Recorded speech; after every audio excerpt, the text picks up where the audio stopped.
अब मैं इसी चीज़ की हाँ तरफ आने जी। लगा था कि ये जॉब्स वाला पोर्शन है।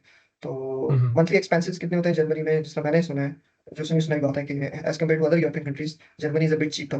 तो एक्सपेंसेस कितने होते हैं और how much you can earn in January और पार्ट टाइम जॉब्स। सही और सही हो वेरी गया। इंपॉर्टेंट और एक इंपॉर्टेंट बात ये है कि जो पार्ट टाइम जॉब्स हैं जनवरी में, वो फील्ड रिलेटेड मिल जाती हैं या जिस तरह यूके में बहुत सारे मेरे फ्रेंड्स हैं, तो मुझे आइडिया है कि वो ऑफ फील्ड जॉब्स ही कर रहे होते हैं। सो सही इस है कि जर्मनी में आपको legally 20 hours per week work allowed है। ठीक है। ठीक है? और ये क्यों अलाउड है?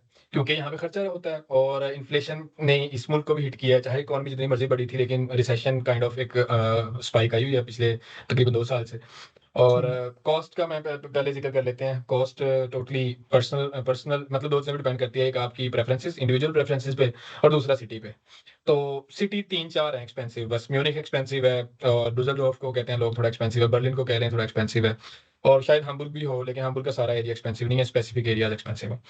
अच्छा, अब सिटी एक्सपेंसिव है, एक ये फैक्टर हो गया, दूसरा आप कितना पैसा स्पेंड कर रहे हो। ओके, आपको डेली बाहर से खाने की जो पाकिस्तान में आदत थी, वो इधर आके आपने मेंटेन की या उसको चेंज किया, सही है। सही है। और स्नैक्स मतलब फ़र्ज़ कर लें आप चॉकलेट्स डेली बाहर से जाके खा रहे हैं, तो इस तरह की सारी चीज़ें मिलके एक्सपेंस में आती हैं। वैसे जनरलाइज़्ड जब स्टूडेंट यहाँ पे आता है, तो वो मोस्ट ऑफ द टाइम वो स्टूडेंट डॉर्म में रहता है और डॉर्म आम जो जितनी भी हाउसिंग होगी सिटी में, उस सबसे चीप होता है। तो सही फ़र्ज़ है। कर लें मैं एक आपको बहुत कुछ अब कुछ सिटीज़ के लिए बहुत ज़्यादा रेंट होगा और कुछ सिटीज़ के लिए नॉर्मल होगा। जैसे फ़र्ज़ कर लें 400 यूरोज़ पर मंथ एक रेंट है, ठीक है? अब ठीक इतने है। में फ़र्ज़ कर लें ये म्यूनिख के लिए नॉर्मल है, नॉर्मल नहीं है मतलब तुक्के से मिलता है इतने में रूम, म्यूनिख में इससे भी ज़्यादा होते हैं। तो फ़र्ज़ कर जी, लें 400 यूरो रेंट है मंथली और अब ये कुछ ठीक इस है। तरह की सिटीज़ उनके लिए बहुत ज़्यादा होगा, वहाँ 250 में भी गुज़ारा 250 में भी मिल जाता है रूम और 200 सही में भी मिल जाता है अक्सर शहरों में। अच्छा, अब ये पहला मेजर खर्चा आपका रेंट का होता है रेंट का होगा। और हाँ जी, इसके बाद हम मूव करते हैं दूसरी चीज़ पे। दूसरी चीज़ है health groceries. Insurance. Okay, health groceries insurance. हाँ, ये हेल्थ इंश्योरेंस एक मैंडेटरी चीज़ है, ग्रोसरीज़ तो हम हमारे ऊपर डिपेंड करती है ना। तो एग्ज़ैक्टली। हेल्थ इंश्योरेंस यहाँ पे जो अंडर 30 होते हैं उनको मतलब वो भी प्राइवेट तो ले सकते हैं, लेकिन पब्लिक ज़्यादा बेहतर रहती है, वो एक अलग डिबेट है इसकी खैर। तो पब्लिक जो स्टैट्यूटरी हेल्थ इंश्योरेंस है, वो डिफरेंट कंपनीज़ हैं, पब्लिक ओन्ड कंपनीज़ हैं, जो आपको हेल्थ इंश्योरेंस प्रोवाइड करती हैं और मंथली उसकी आपने 130 यूरो, 5 यूरो फिर बढ़ी है, तो 130 यूरो आपने वो मंथली पे करने होते हैं, ठीक है? तो ये एक अनदर जो कंपल्सरी जो एक्सपेंस है ना, वो ऐड हो गया इसमें, तो आपका जो खर्चा सही। 400 था, वो 530 पे पहुँच गया। अब आते हैं ग्रोसरी पे, तो ये ग्रोसरी वाला बड़ा वही इससे बहुत सी चीज़ें लिंक्ड हैं, हुँ, ग्रोसरी वाले चीज़ से ना। तो जैसे अब मेरा एक दोस्त है, उसने 1 महीने में ग्रोसरी 37 यूरो की सिर्फ़, सही। ठीक है? मतलब मैं ये ओके। कह रहा हूँ कि रियलिस्टिकली 37 में भी गुज़ारा हो रहा है, 40 में, 45 में गुज़ारा होता है, यकीन मानें। और हुँ, अगर ज़्यादा की करने की बात करें, तो 200 पे भी जा सकता है खर्चा। तो ये टोटल हुँ, आपके ऊपर डिपेंड कर रहा है, आप कितने पैसे खर्च कर रहे हैं। अब सही। आपको मतलब यहाँ बाहर का खाना अफ़ोर्ड नहीं हो सकता। बाहर का खाना आप एक टाइम का अच्छा खाना खाओगे ना बाहर बैठ के किसी अच्छी जगह पे, तो 40 से हुँ, 45 यूरो खर्चा है और इतने में 1 ठीक महीने है। की पूरी ग्रोसरी भी मैनेज हो 1 सकती है। महीने इट्स वेरी स्ट्रेंज यार। हाँ, वो जो वेज है, स्टैंडर्डाइज़्ड वेज वो ज़्यादा है यहाँ पे हुँ, पर आवर। उसकी वज़ह से फिर जो जहाँ से आप खाना चाहते हैं, वहाँ पे जो लोग काम कर रहे हैं, वो उनकी वेज ज़्यादा है। तो ओवरऑल सही है। सर्विसेज़ जो हैं, वो फिर एक्सपेंसिव हो जाती हैं। सर्विस इंडस्ट्री ठीक है। सारी यहाँ पे एक्सपेंसिव है, टूरिज़्म से लेके ये जो एनर्जी सर्विसेज़ कुछ भी कह लें, सर्विस इंडस्ट्री सारी महँगी होती है फिर इधर। सही है। अच्छा, तो ये बेसिकली 3 जो है ना मेजर एक्सपेंसेस हैं। फ़ोन का बिल कह लें, वो भी आप पे डिपेंड करता है। मतलब फ़ोन का बिल अगर आपने कॉन्ट्रैक्ट किया, तो 20 यूरो पर मंथ वो लगा लें, तो मतलब इन अ 400 नटशेल पर महीने। अराउंड 1000 यूरो, 1000 टू 1200 यूरो नहीं, अगर आप एक नहीं महीना लो।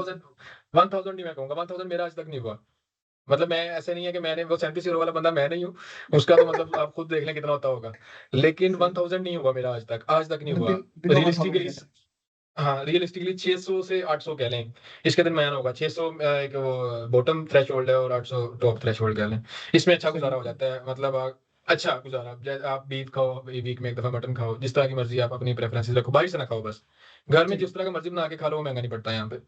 ठीक है। ठीक है। अच्छा, अब ये जब कॉस्ट अगर इतनी है, तो अब पार्ट टाइम जॉब का ज़िक्र कर लेते हैं। तो पार्ट हुँ, टाइम जॉब यहाँ पे मैंने आपको बताया 20 आवर्स पर वीक अलाउड है, मतलब 80 सही है। आवर्स पर मंथ बनेगा और ठीक है। पर आवर जो स्टैंडर्डाइज़्ड वेज है, वो मिनिमम 1240 है। इससे कम कोई भी कॉन्ट्रैक्ट जो कर रहा है ना, जो जॉब रिकॉर्ड में है, ऑन पेपर है, वो जॉब आपको 1240 से कम पे दे ही नहीं सकता।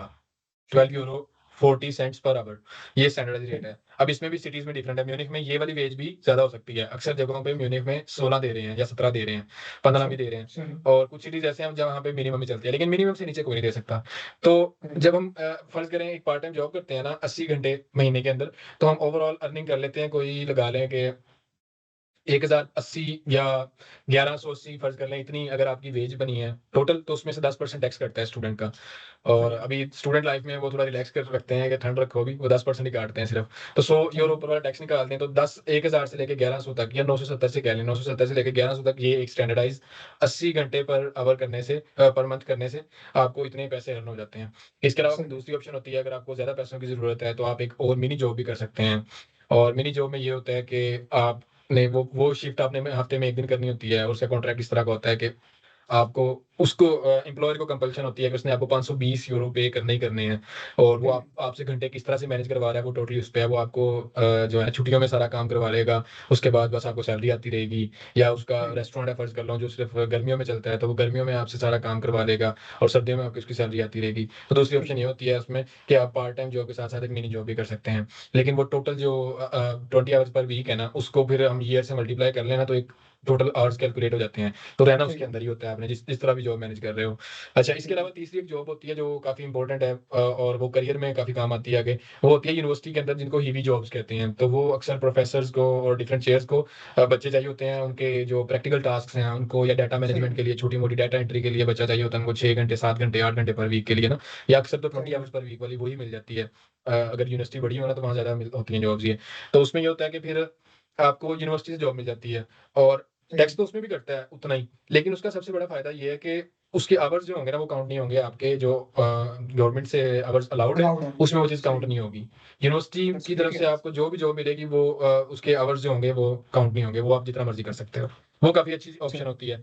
और अब इसको हम लिंक करते हैं दूसरे, आपके जो आखिरी सवाल था, दूसरी कंट्रीज के साथ जो कंपैरिजन है उसके साथ। जैसे यूके ऑस्ट्रेलिया वगैरह में ज़्यादा ऑप्शंस, ज़्यादा ऑड जॉब्स की हैं, तो यहाँ पे पहली चीज़ तो ये यूनिवर्सिटी से जो हीवी जॉब आती है उसका आ गया एक हम्म। फैक्टर। दूसरा एक होता है कि आप पहले सेमेस्टर से ही ना वर्किंग स्टूडेंट जॉब्स अप्लाई कर सकते हो। वर्किंग स्टूडेंट जॉब्स जो होंगी वो प्रॉपर कंपनीज में होंगी, और यहाँ पे कल्चर है।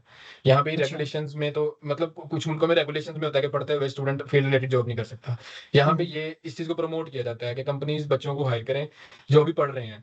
वो इस तरह से, फिर वो एक बहुत बड़ी चीज़ है। मतलब ये सिर्फ ये नहीं है कि आपको एक तरह की जो आप और जॉब कर रहे थे, किसी रेस्टोरेंट में काम कर रहे थे, कोई ग्रोसरी डिलीवरी, हम्म। कोई या किसी भी किस्म की वेयर हाउस में कोई जॉब कर रहे थे, तो आपको एक तो वहां से स्केप मिल के आप ऑफिस में चले जाओगे उससे। दूसरा, आप कंपनी में भी सही। जाओगे, अपनी फील्ड की कंपनी में, आपका वो सीवी पे आ गई, पहले दिन से आपको उसका एक्सपीरियंस भी काउंट होने लग गया। और तीसरी बात ये है कि कंपनी सही। को जब फ्यूचर में पोजीशन ओपन करेगी ना, तो उनके ज़हन में आप पहले ही होंगे, क्योंकि आप उनके एक्वेंटेंस हो, आपने 1 साल उनको परफॉर्म करके दिखाया, पहले ही 1.5 साल आपको परफॉर्म करके दिखा दिया ऑलरेडी। तो वो क्यों अपना इतना रिक्रूटमेंट का खर्चा करें, इतने इंटरव्यूज शेड्यूल करवाएं, और जो है ना टीए डीएस दें कैंडिडेट्स को लाने के लिए, तो वो आपको सिंपली हायर कर लेते हैं। तो मैं इसको एक सही। पाथवे भी मानता हूँ जर्मन इंडस्ट्री में एंटर होने का, जो आप स्टूडेंट लाइफ में जॉब ले सकते हैं। अच्छा, अब इसके सही। अंदर भी एक तीसरी चौथी चीज़ भी आ जाती है कि आपको जॉब नहीं मिली, आपकी स्टडी कंप्लीट हो गई है, लेकिन आपका थीसिस रहता है, तो कोशिश करें थीसिस फिर ढूंढें यूनिवर्सिटीज़ के साथ, सॉरी कंपनीज़ के साथ।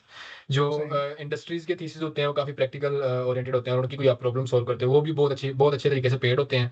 वो आपको वेज जो है वो तकरीबन 18 टू 22 यूरोज़ पर आवर की वेज देते हैं, और फुल टाइम आपका थीसिस काउंट होता है। डिफरेंट कंपनीज़ में डिफरेंट क्राइटेरियाज़ हैं। सही। लेकिन अच्छी कंपनियां मतलब अक्सर इस तरह भी करती हैं कि बहुत अच्छे, मतलब आप थीसिस के दौरान ही बहुत अच्छे पैसे बना लेते हो 6 महीने में। महीने के मतलब सही। आपको टैक्स कट के भी 2300 2400 यूरो रिसीव हो रहा होता है अकाउंट में। तो इन अ नटशेल, जर्मनी आओगे, खर्चा नॉर्वे जितना नहीं है, नॉर्वे सस्ता मुल्क है। और नॉर्डिक जो कंट्रीज हैं उनसे सबसे सस्ता मुल्क है जर्मनी, वेस्टर्न जर्मनी से अगर कंपेयर किया जाए। ईस्टर्न जर्मनी से सबसे महंगा मुल्क है, ईस्टर्न जर्मनी से अगर सॉरी ईस्टर्न यूरोप से अगर कंपेयर किया जाए। और अर्निंग की बात करें तो प्रेफरेंस यहाँ पे मेरा ख्याल है, क्योंकि आपको अलाउड कम है काम, तो आपकी प्रेफरेंस स्टडी होनी चाहिए।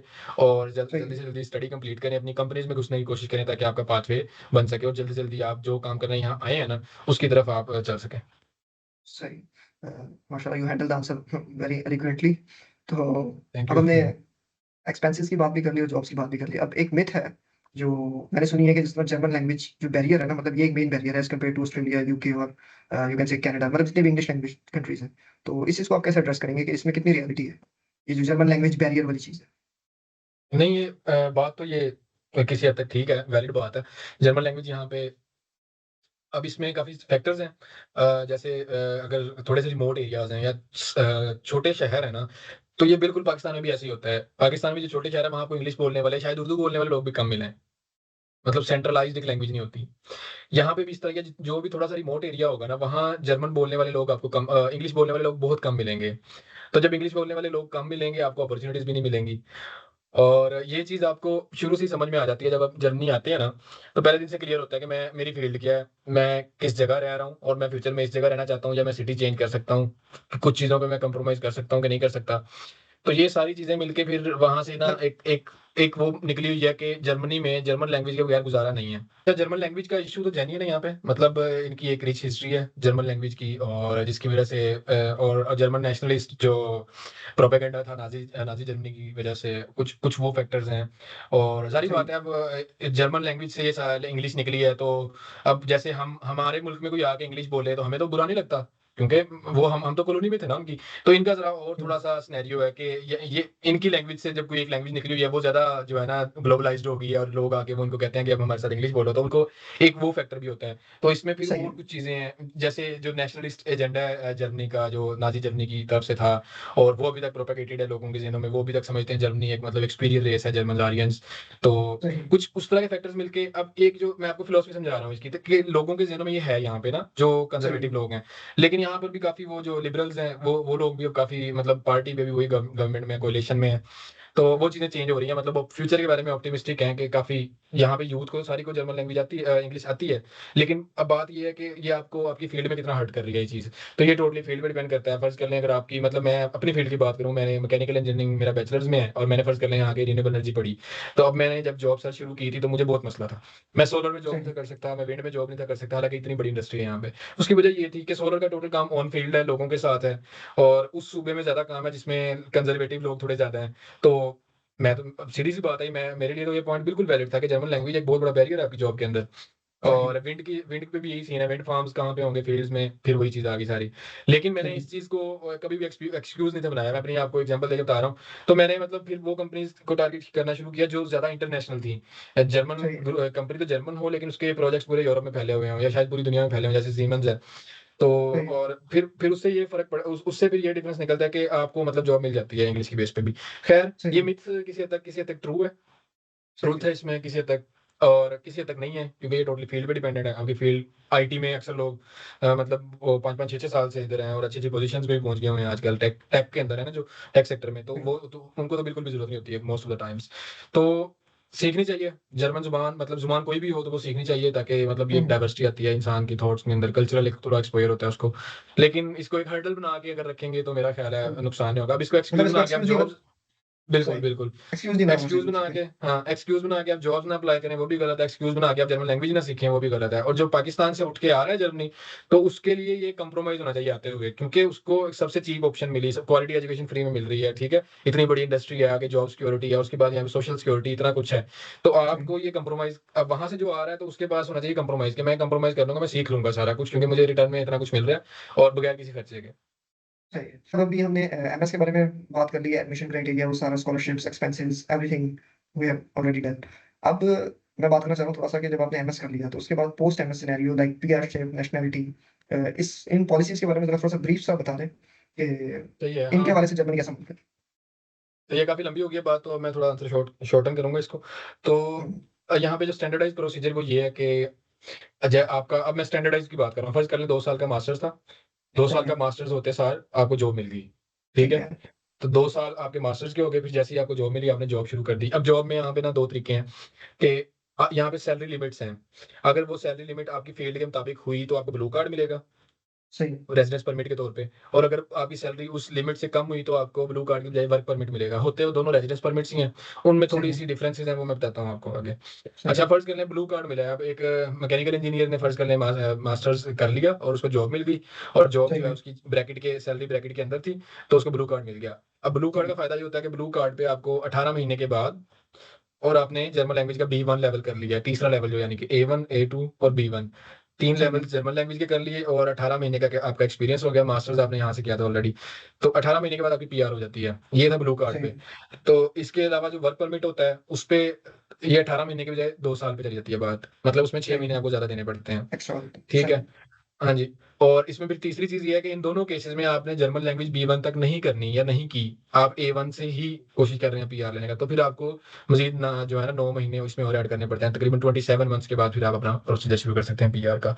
तो जी, ये एक मैंने बात बताया है, लेकिन मतलब इस कहने का मतलब ये है कि मास्टर्स के बाद आपको यहाँ पे रहने के लिए परमिट चाहिए, रेजिडेंस परमिट। सही। वो आपका जो जॉब का लेटर होता है वो एक किस्म का रेजिडेंस परमिट होता है, और उसके 1.5 साल 2 साल 3 साल के बाद आपको मिल जाती है। अच्छा, ये वर्क परमिट जो है वो इजीली मिल जाता है, लाइक जिस तरह यूके में तो ये रूल है कि जब आप मास्टर्स करते हैं तो उसके बाद आपको तकरीबन 2 साल का ही वर्क परमिट मिल जाता है। तो यहाँ पर भी इसी तरह ये सही। रूल ही है इनका जर्मनी का, मतलब इजीली मिल जाता है आपको वर्क परमिट आफ्टर योर नहीं, डिग्री।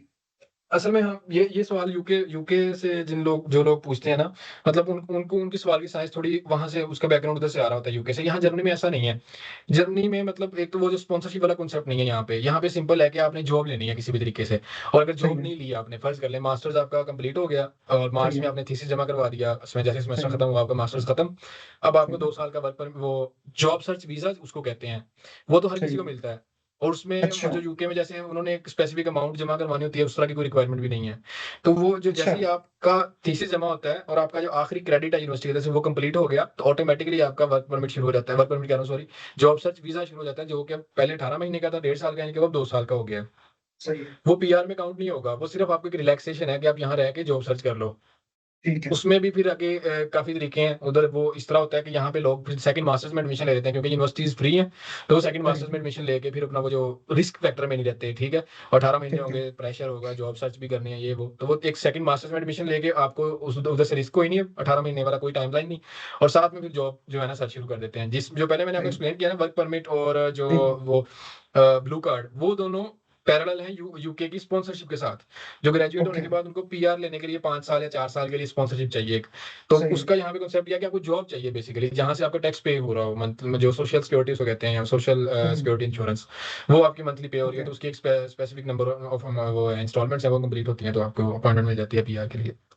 सही है। मेरे ख्याल से बहुत लंबा सेशन हो गया, सो हम्म, लेट्स रैप इट अप। अब एंड में सही जो हो लास्ट गया। क्वेश्चन है, लास्ट क्वेश्चन में मैं कुछ इस तरह से पूछना चाहूंगा कि अभी तक तो वैसे मैंने जितने भी पॉडकास्ट किए हैं उसमें मुझे लगता है कि सबसे बेहतरीन जर्मनी है जो अभी तक मैंने थोड़ा सा अंदाजा लगाया है। तो इसमें एक तो आप समराइज भी कर दें pros and cons of Germany, और साथ ही आप I would like to seek your advice कि आप क्या एडवाइस करेंगे स्टूडेंट्स को जो डिफरेंट कंट्रीज, उनके पास अपॉर्चुनिटीज हैं डिफरेंट कंट्रीज में जाने की, तो why they should choose Germany. सही है। अच्छा, प्रोज एंड कॉन्स में अभी मेरी पर्सनल फिलोसफीज काफी ज्यादा होती हैं इसके अंदर। तो मैंने मतलब प्रोज कुछ हमारी बातों में वाजह हो गया। तो एग्जैक्टली। मतलब आप नेट निकालेंगे तो आप 1 रुपया दे के भी नहीं आते जर्मनी को। आप वही जो 6 महीने की 30 40 या 60 80 200 100 200 300 जितनी यूरो फीस है ना, आपने वही पे की है जर्मनी को एट द एंड। ठीक है, तो सही। पाकिस्तान से आपने कोई बड़ा खर्चा करके जर्मनी नहीं आते, नेट अगर देखें ना। तो इस सबसे ठीक बड़ा है। फायदा ये है कि फ्री एजुकेशन है और क्वालिटी एजुकेशन है। फिर मतलब जर्मन यूनिवर्सिटीज इस तरह की भी हैं, जैसे मैंने आपको एग्जांपल दी, टॉप 30 के अंदर भी आती है यूनिवर्सिटीज यहाँ की। तो सही है। इस तरह की क्वालिटी एजुकेशन फ्री में मिल जाती है, पहला फायदा ये हो गया। दूसरा फायदा, इकोनॉमी बहुत बड़ी है, मैन्युफैक्चरिंग ओरिएंटेड इकोनॉमी और बहुत बड़ी इकोनॉमी है। मतलब ये हमें पाकिस्तान बैठ के लगता है कि जर्मनी एक मुल्क है, उसकी स्पेसिफिक कंपनी है, वो गाड़ियां बेच रही हैं, ऐसे नहीं है। यहाँ पे बहुत चीजें मैन्युफैक्चर हो रही हैं। और इनके आसरे पे फिर जो ये साथ में ईस्टर्न और यूरोप है ना, सारा जो हम्म। पहले सोवियत यूनियन के अंदर था, वो सारा भी इनके इनके सर पे पल रहा होता है। उन्हीं अच्छा। कंपनीज के जो छोटे पार्ट्स हैं वो इधर मैन्युफैक्चर हो रहे हैं। मतलब ये पूरी एक वैल्यू चेन है जो पूरे यूरोप में चल रही है और सिर्फ जर्मनी की वजह से चल रही होती है अक्सर कंपनीज की।